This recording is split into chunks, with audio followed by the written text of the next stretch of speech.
Capítulo 1. Ruta de transporte del UNSC. Cerca del sistema Epsilon Endi. 3 de septiembre de 2524. La computadora de navegación del Cuerno de la Abundancia era una pieza barata. Ciertamente menos costosa que la carga que transportaba el carguero, unas 25.000 toneladas métricas de fruta fresca, principalmente melones, colocados como bolas de billar en grandes contenedores sellados al vacío que dividían su contenedor de carga cuadrado en filas que iban del suelo al techo. Y la computadora de navegación era un orden de magnitud menos costosa que el componente más importante del Cuerno de la Abundancia, la cápsula de propulsión conectada a la parte trasera del contenedor por un potente acoplamiento magnético. La cápsula bulbosa era una décima parte del tamaño del contenedor y a primera vista parecía un poco enclavada, como un remolcador haciendo avanzar a uno de los antiguos superpetroleros de la Tierra hacia el mar. Pero mientras que un petrolero podía navegar bajo su propio impulso una vez que salía del puerto, la Cuerno de la Abundancia no podría haber ido a ninguna parte sin la unidad Shou Fujikawa de la cápsula. A diferencia de los motores de cohetes de los primeros vehículos espaciales de la humanidad, las unidades Shou Fujikawa no generaban empuje. En su lugar, los dispositivos creaban fisuras temporales en el tejido del espacio-tiempo, abriendo pasajes dentro y fuera de un dominio multidimensional conocido como espacio rebufo o desliespacio para simplificar. Si uno se imaginaba el universo como una hoja de papel, el desliespacio era la misma hoja de papel comprimida en una bola apretada. Sus dimensiones arrugadas y superpuestas eran propensas a impredecibles remolinos temporales que a menudo obligaban a las unidades Shou Fujikawa a abortar un deslizamiento, llevando a sus naves de vuelta a la seguridad del universo normal a miles y a veces millones de kilómetros de su destino previsto. Un corto deslizamiento intrasistema entre dos planetas tomaba menos de una hora. Un viaje entre sistemas estelares separados por muchos años luz tomaba unos pocos meses.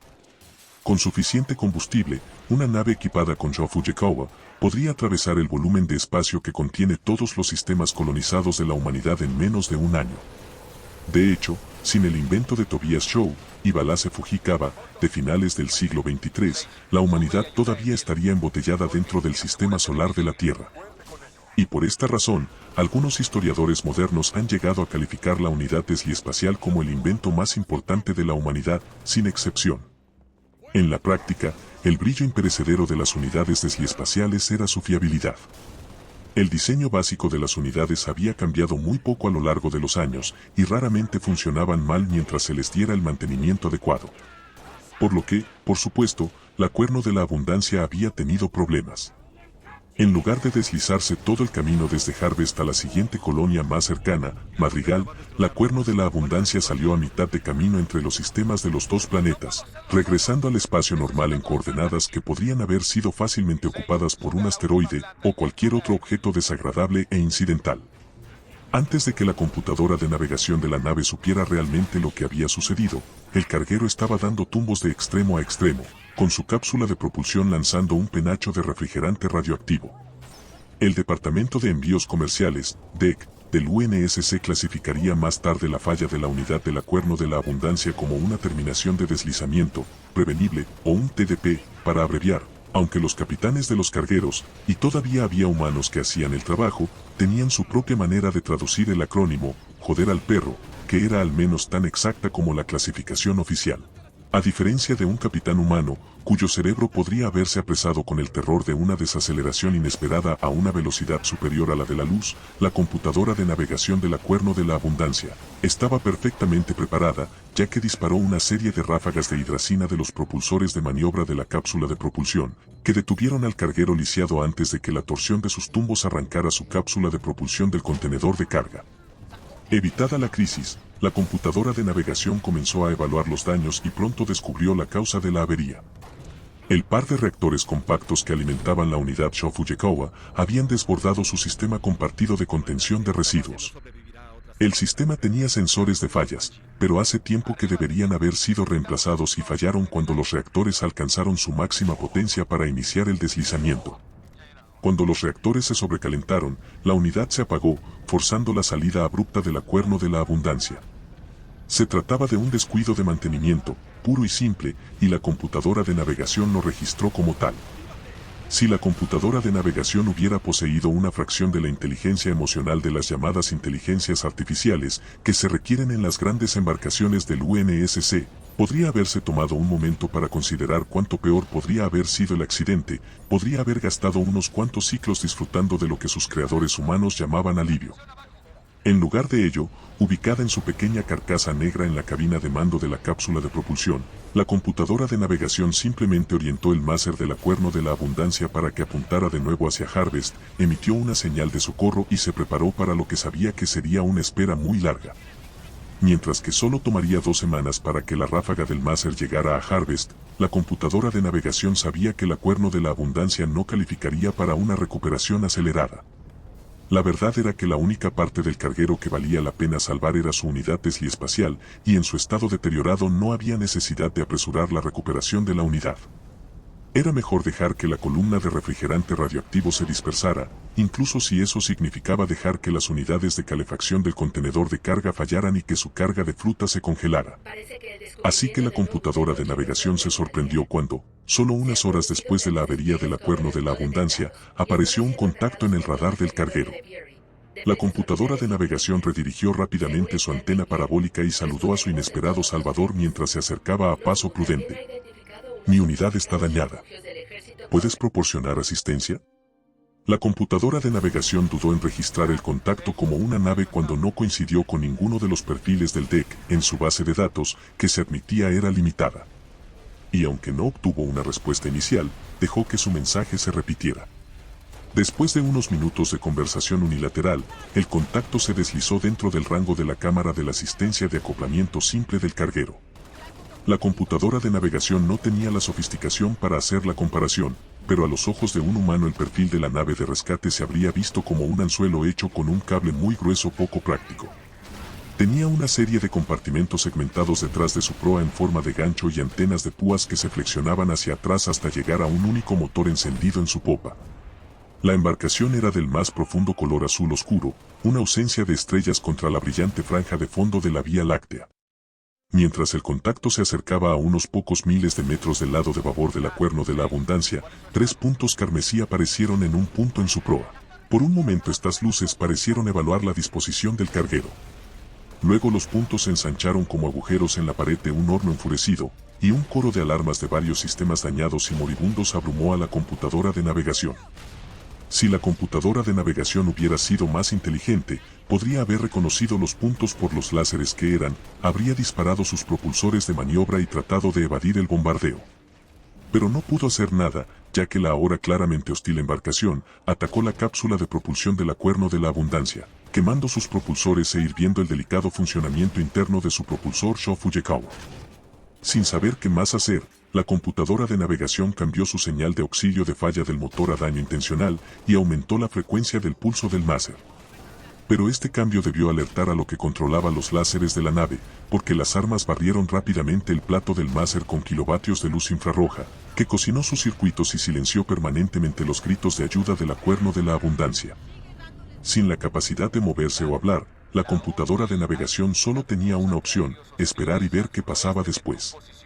Pronto los láseres identificaron y eliminaron todas las cámaras externas de la Cuerno de la Abundancia, y entonces la computadora de navegación también quedó ciega y sorda. Los disparos del láser se detuvieron, y hubo un largo periodo de aparente inactividad hasta que los sensores dentro del contenedor de carga alertaron a la computadora de navegación de una brecha en el casco. Estos sensores eran incluso más tontos que la computadora de navegación, y fue con una cierta displicencia que informaron que se habían abierto varios contenedores de fruta, arruinando las garantías de frescura de su contenido. Pero la computadora de navegación no tenía idea de que estaba en peligro hasta que un par de manos de reptil con garras agarraron su caja y comenzaron a sacarla de su estante.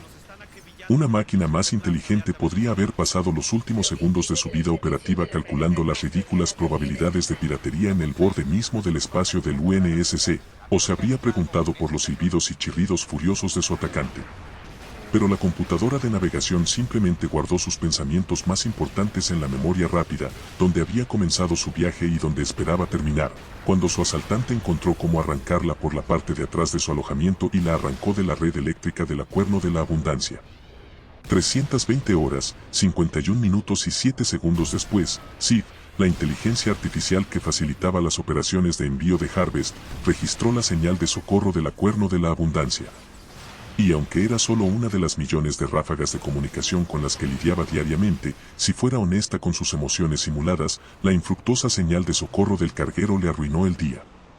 Hasta que Sif pudiera estar segura de que no había otros cargueros con fallos similares en sus cápsulas de propulsión, tendría que suspender todas las transferencias a través de la Tiara. Una estación espacial orbital que no solo albergaba su centro de datos, sino que también soportaba los 7 ascensores espaciales de Harvest. Sif sabía que incluso una breve suspensión causaría un retraso en los sistemas de transporte del planeta. A medida que los contenedores de carga se fueran acumulando en los ascensores, se almacenarían más en los depósitos del fondo, es decir, en los almacenes situados junto a los altísimos anclajes de policreto que mantenían los miles de kilómetros de nanofibras de carbono de cada ascensor atados a la superficie de Harvest. Muy posiblemente tomaría todo el día para volver a poner todo en marcha. Pero lo peor era que la suspensión captaría inmediatamente la atención del último individuo con el que quería hablar en un momento como este. «Buenos días, cariño». La voz de un hombre resonó en los altavoces del centro de datos de Sif, una habitación silenciosa cerca del centro de la Tiara, que contenía los grupos de procesadores y las matrices de almacenamiento que servían a su lógica central. Un momento después, el avatar semitransparente de la otra IA de Harvest, Mac, se unió sobre un panel holográfico, un cilindro plateado en el centro de un pozo que contenía las torres de hardware de Sif. El avatar de Mac solo medía medio metro de altura, pero cada centímetro parecía un héroe de un viejo western europeo. Llevaba botas de cuero agrietadas, vaqueros de mezclilla y una camisa de cuadros enrollada hasta los codos. Su avatar estaba cubierto de polvo y mugre, como si acabara de bajar de un tractor después de un largo día de trabajo en el campo. Mac se quitó un sombrero de vaquero que antes era negro pero que ahora era gris desteñido por el sol, dejando al descubierto un desorden de pelo de color oscuro. ¿Cuál es el problema?, preguntó, limpiándose la frente sudorosa con la parte posterior de la muñeca. Sif reconoció el gesto como una indicación de que Mac había dejado de lado alguna otra tarea importante para hacerle una visita. Pero ella sabía que esto no era exactamente cierto. Solo un pequeño fragmento de la inteligencia de Mac se manifestaba dentro de la Tiara. El resto de las operaciones agrícolas de la IA de Harvest estaban ocupadas en su propio centro de datos en un solitario subsótano del complejo de reactores del planeta. Sif no le concedió a Mac la cortesía de presentar su propio avatar. En lugar de eso, le envió a su fragmento un texto. Harvest. La elevación volverá a la normalidad a las 0742. Esperaba que su respuesta no verbal acortara la conversación.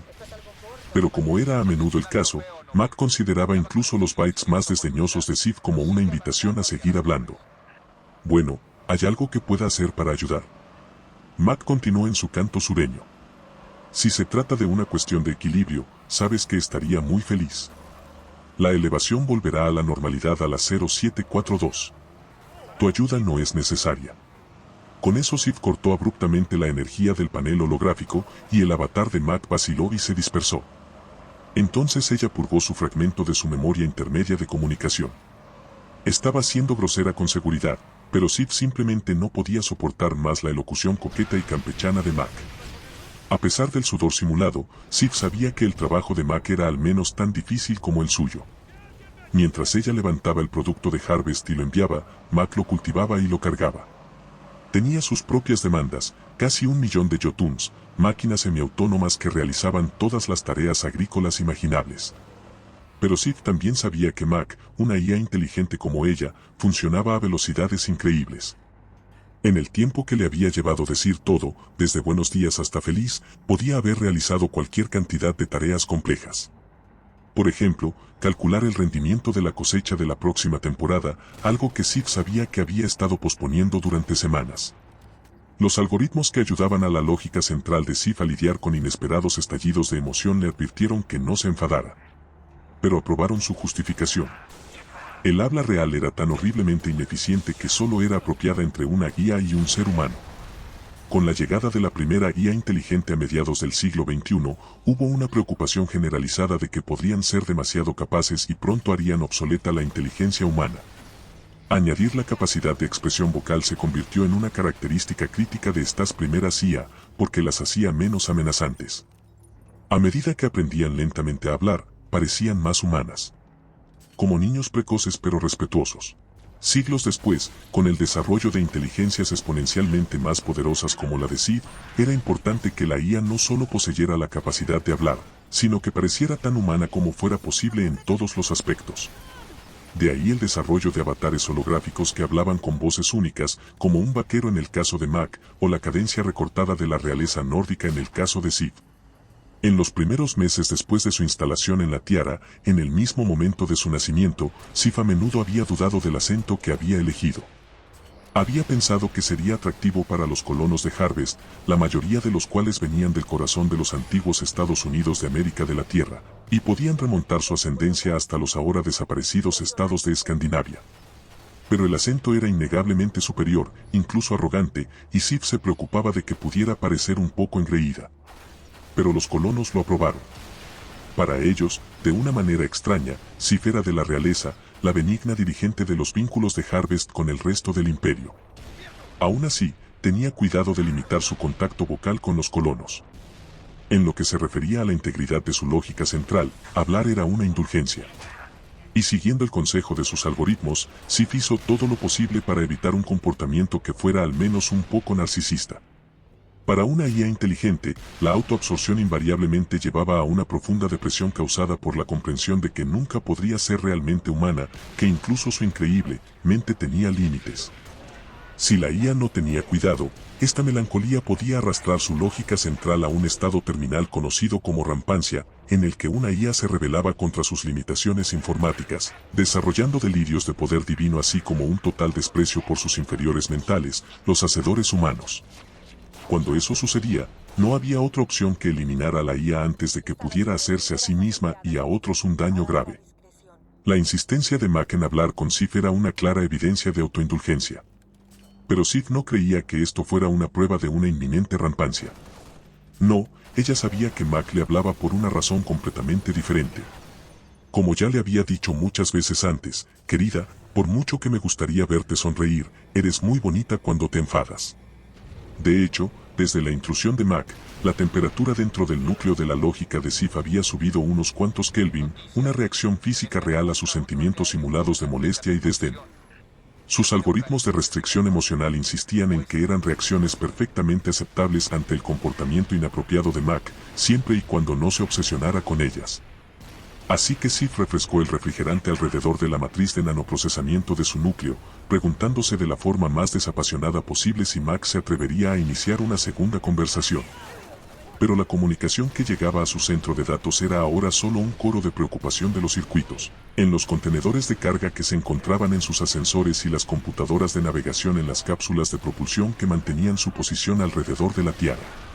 El retraso en el envío de Sif tenía a miles de inteligencias menores preocupadas y confundidas. Asignó más de sus unidades a la tarea de supervisar los registros de mantenimiento de las cápsulas, y luego, como madre de una camada de niños necesitados, hizo todo lo posible por mantenerlos tranquilos. Harvest. Este es un retraso intencional. La elevación volverá a la normalidad a las 0742. Pronto estarán en camino. Cuando Harvest fue fundada en 2468 no solo se convirtió en el 17º mundo colonia del UNSC, sino en la colonia más lejana de la Tierra. El único planeta habitable en el sistema estelar Upsilon Endi, Harvest se encontraba a un viaje por el desliespacio de 6 semanas del siguiente mundo humano más cercano, Madrigal. Y a poco más de 2 meses de Reach, la colonia más poblada de la humanidad y el centro de poder del UNSC en Epsilon Eridanus. Todo lo cual significaba que Harvest no era un lugar muy fácil de alcanzar. Entonces, ¿por qué ir? Sif a menudo le preguntaba a los grupos de escolares de Harvest que eran, aparte de sus técnicos de mantenimiento, los visitantes más frecuentes de la Tierra. La respuesta simple era que incluso la tecnología de terraformación tenía límites. Los procesadores atmosféricos podían dirigir un planeta generalmente adecuado hacia la sostenibilidad, pero no podían rehacer mundos. Como resultado, durante el auge de la colonización que siguió a la invención de la unidad Chou Fujikawa, el UNSC se centró en planetas capaces de soportar la vida desde el principio. No es sorprendente que estos fueran pocos y distantes entre sí. Debido a su distancia de la Tierra, si Harvest hubiera sido simplemente habitable, nadie se habría molestado en ir. Todavía había mucho espacio en los mundos centrales, las colonias más cercanas a la Tierra. Pero Harvest también era excepcionalmente fértil. Y a las 2 décadas de su fundación, tenía la tasa de productividad agrícola per cápita más alta de cualquier colonia. Los alimentos de Harvest alimentaban ahora a las poblaciones de no menos de 6 mundos, lo que era aún más impresionante dado el tamaño del planeta. Con un diámetro ecuatorial de poco más de 4.000 kilómetros, Harvest tenía un tercio del tamaño de la Tierra. Aunque no quería admitirlo, el producto de la colonia y su participación en su distribución era una fuente de gran orgullo. Sin embargo, ahora, todo lo que Sif sentía era decepción. Los resultados de su estudio llegaron, y resultó que el accidente del Cuerno de la Abundancia había sido culpa suya. La cápsula de propulsión del carguero llevaba meses de retraso con respecto a su mantenimiento. Era algo que la IA de las operaciones de envío de Madrigal debería haber marcado antes de enviar la cápsula a Harvest. Pero Sif también lo había pasado por alto, y ahora la avería era su responsabilidad. Sif decidió volver a revisar todas las cápsulas. Al poner más unidades en línea, se las arregló para cumplir con el plazo establecido. Exactamente a las 0742, las operaciones de envío de Harvest comenzaron su lento camino de vuelta a su máxima velocidad. Por un momento, Sif se relajó, centrándose en el constante arrastre de los contenedores mientras ascendían por sus filamentos. En lo profundo de su núcleo recordó una sensación similar. La mujer cuya mente era un modelo para la lógica del núcleo de Sif, había disfrutado del rítmico tirón de un cepillo de pelo, la vigorización sensual de un cepillado 2 veces al día.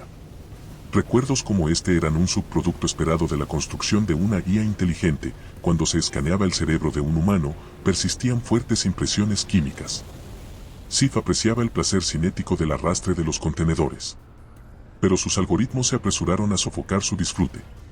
Sif inicializó una subrutina de correspondencia, seleccionó la plantilla para un informe oficial de pérdidas del DEC y compuso un detallado mea culpa para sus supervisores. Añadió una copia de la señal abortada de socorro del Cuerno de la Abundancia, notando un sector de datos corrupto al final del archivo. Sif hizo una rápida comprobación y decidió que el sector malo era solo bytes confusos de circuitos dañados. Luego transmitió el informe a la computadora de navegación de un carguero precio al por mayor, que estaba a punto de deslizarse hacia Rich. Tan pronto como fue posible, Sif se olvidó del Cuerno de la Abundancia, comprimió los resultados de su estudio de mantenimiento y el informe de pérdidas y los metió en lo profundo de una de sus matrices de almacenamiento. No tiene sentido preocuparse, sus algoritmos le recordaron, cuando pasaran meses antes de que el DEC envíe una acción disciplinaria. Además, Sif sabía que, a menos que quisiera pasar toda la mañana recibiendo más ofertas de asistencia de Mac, necesitaba concentrarse en su carga.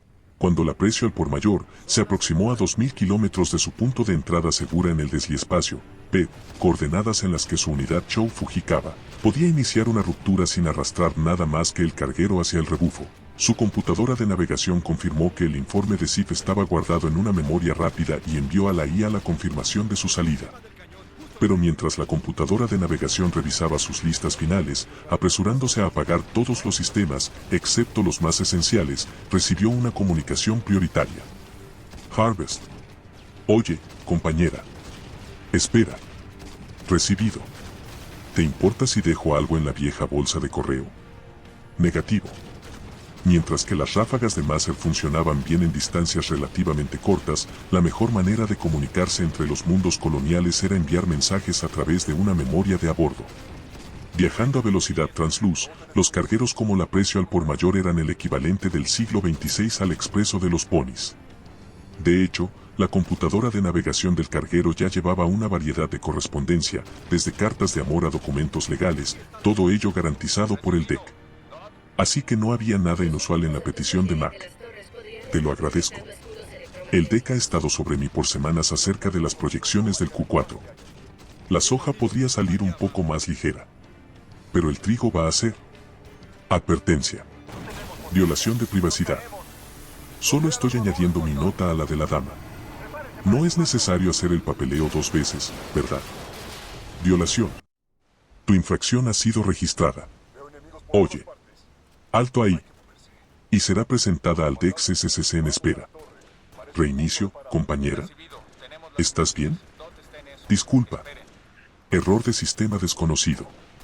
Por favor, repite la petición anterior. No, está todo listo. Que tengas un buen deslizamiento, ¿me oyes? Afirmativo. La computadora de navegación no tenía ni idea de por qué se había apagado temporalmente. No tenía memoria de su comunicación con Mac. El archivo de la IA estaba allí, encriptado y adjunto al informe de Ziv. Pero la computadora de navegación creía que los dos documentos siempre habían estado vinculados. Volvió a comprobar sus cálculos de deslizamiento y aumentó el flujo del reactor a su unidad Chou Fujikawa. Exactamente 5 segundos más tarde, un estallido solar del espacio-tiempo cercenado apareció en la proa del aprecio al por mayor. La grieta permaneció abierta después de que el carguero desapareciera, sus bordes brillantes distorsionaron las estrellas circundantes. El agujero ardiente destelló tercamente, como si estuviera decidido a elegir el momento de su cierre. Pero una vez que el aprecio al por mayor se adentró más en el rebufo, llevando consigo su poder de sustentación, la grieta se derrumbó en una insignificante ráfaga de radiación gamma, el equivalente de la mecánica cuántica de un encogimiento de hombros.